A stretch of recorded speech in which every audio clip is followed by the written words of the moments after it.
Hi, Julie Jackson and I are still discussing getting your house in order. This is our third video on getting your house in order, everything that you need to do or think about doing in order to get a home loan. And so today we are discussing separations versus divorces. Wow. What do you need to know? Kind of heavy topic. Yeah.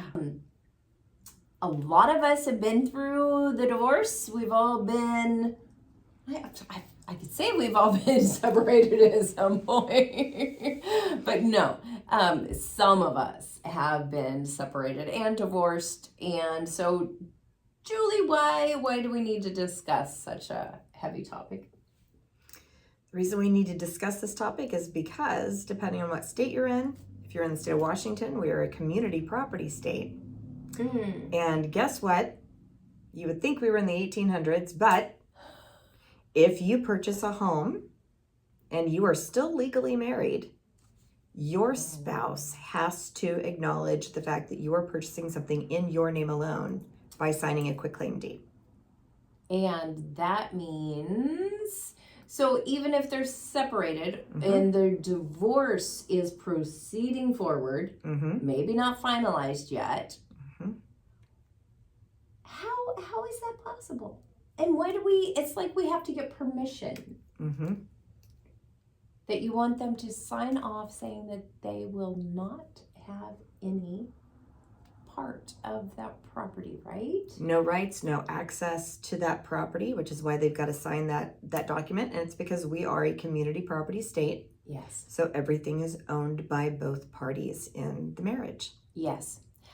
And so let's jump into then the divorce versus separation. If you are wanting to buy a house, if you're sitting down with your lender, you should know what stage that you're in. Yes. If you are getting just separated, or if you already are, if you are getting divorced.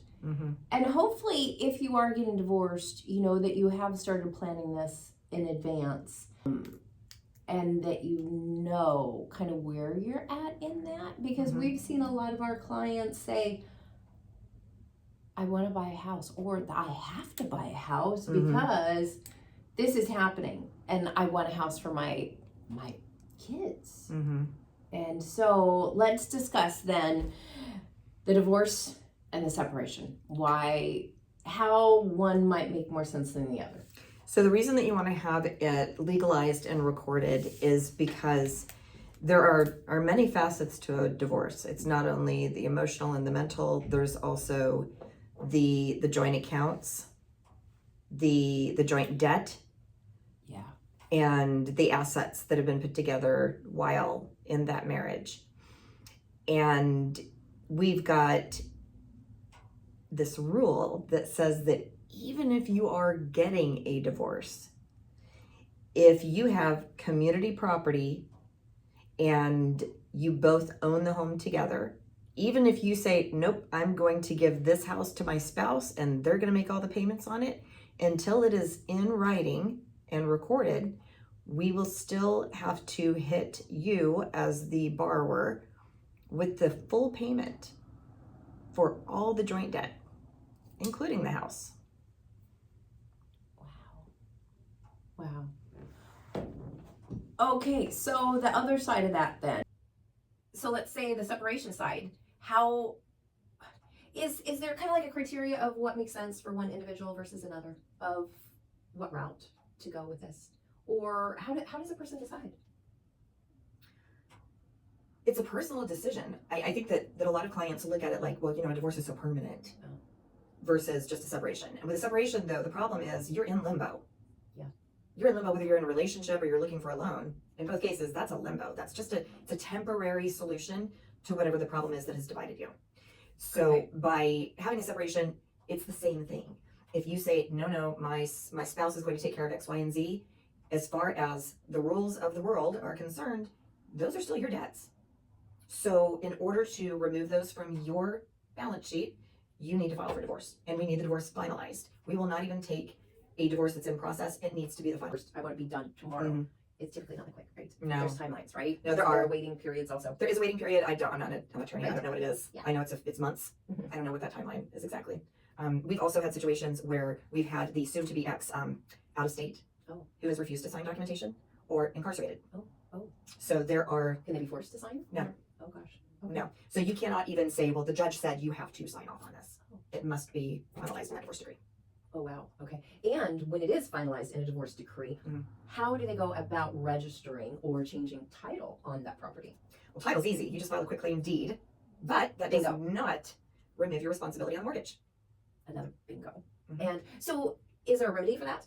Yes. The remedy to that is whomever is going to receive that property needs to refinance it into their name only. Yes. You can't just do a quitclaim, take someone's name off of it if there's a mortgage. Correct. You have to be able to refinance it into, like if it was me getting divorced, I would have to refinance it in just my name. I can't just take my spouse's name off of it. Right? I have to refinance it with just me, myself, and I. Okay. Which not all of us can do that. So that means we might have to sell the property, right? Whereas, typically a real estate agent comes in that we can easily come up with an appraisal amount or value. We're not appraisers, but we can come up with that value of its worth today and what we feel that we can sell it for. And so it can be a headache. Yes, it is. Yes, it can absolutely be a headache. So you can sell it, you can refinance it. That's about it. That's it. And so then after that, and definitely chat with an advisor if you have an advisor. Have a real estate agent help you come up with a value. Chat with a lender. Say, can I get pre-approved? Because a lot of us, after we've been living in these larger houses with our kids, what does that look like to take on a whole, mortgage by yourself without your spouse? There's definitely some tough discussions. I know I definitely was like, okay, I felt that I was already educated since I work with a lot of clients that, are in that stage also of getting a divorce. Yes. Or having a partner that might have deceased. And that's also... That's a whole other video. Right. It is, but it kind of goes along with the same theme also of what does it look like for just one person to be carrying that mortgage. That's it. So a separation, you can have a legal separation, or you can have just a separation. So I do know that most states, again, not an attorney, most states though will ask you, how long have you been separated? Okay. A lot of people, because of our economy and the way that the world is today, cannot afford to actually move out of each other's house. Yeah. So while they are separated, they are still in the same home, which we don't care about. What we do care about is that separation has not finalized anything. So you're in that weird limbo space, whether you've got a legal separation or you just have a verbal understanding that it's a separation. You still need to get that final divorce decree, because until that divorce decree is in place and recorded, you still have joint obligations. Yes. And we do see that a lot here. Yes. We do see that here a lot. Yes. Since we are a military town, we do deal with this a lot.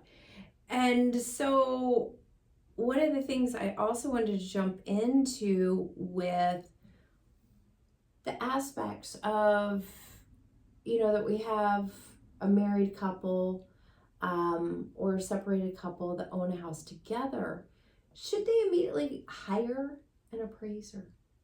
That is a really good question. I will say that in my experience, when we've had a couple hire an appraiser, the appraisal is not equal to what the home is actually sold for. Yes.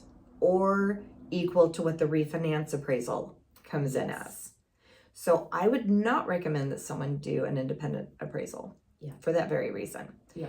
And in the divorce proceedings, as those months continue, it would be something along the lines of sharing a percentage of the equity versus I'm owed this exact dollar amount, because what if you can't sell for that dollar amount? Yes. Or what if you can't refinance and provide that spouse with their portion of equity that they're owed? Yeah, because quite often in a divorce, you have to buy your partner out for how much ever, the court might have deemed. Either it, could have been that 50%. Can you come up with a 50%? Do you already have those funds? And that's quite often where I come into play, that we come up with a value for the house. And then, do we have to list it? Do you have the funds to buy out the partner? Definitely a heavy topic. We've had several heavy topics. Too many heavy topics. We're typically more fun than this. I think that really wraps up. And one thing though, before we do finish, I have heard that if you are getting a divorce, when you have your proceedings and you have your spouse that's going to pay you so much or so many years alimony. Oh, yeah. What does that look like when determining whether or not someone can get pre-approved for a mortgage? Because this plays in, doesn't it? It does. It does. So there's two things, actually. So you've got not only alimony, but child support. Yes. So in general, it's a 3-year rule. 3-year rule for all income. So child support needs to continue for at least 3 years after the closing of the loan. Same for alimony. It must continue for at least 3 years beyond the closing date of the loan. Beyond the closing date of the loan. Why does that have significance right now? Because quite often we have someone say, I'm going to get divorced. It's happening, let's say the first of the year. We are now, let's say August. So they've already agreed, or let's reverse that it's closing. We have a house that's closing and they had already started their alimony. It's not going to last for 3 years past. So when they're trying to get pre-approved, it makes a difference, right? Yes, because we cannot use that income. It would be short, 3 years. So when you're getting all your documentation, can they ask for it to be longer than 3 years? Or does that timeline need to just start at the same?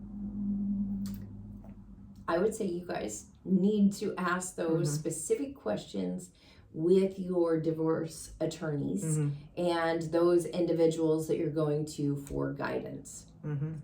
I agree. Okay. Wow. I promise we'll be on to happy topics. Happy, fun topic next time. And you can see that it's a nice gray day behind us. Definitely another foggy, cool Washington day. We're in December, so this is our typical weather. So I think we should probably get out for a walk because it is just a nice foggy day. And so Julie, thank you once again. Thank you. And Julie Jackson, CMG Home Loans. Yeah. And I'm Anita Johnston with Move to Whidbey on the beautiful Whidbey Island, Compass Real Estate. Thanks. Thank you.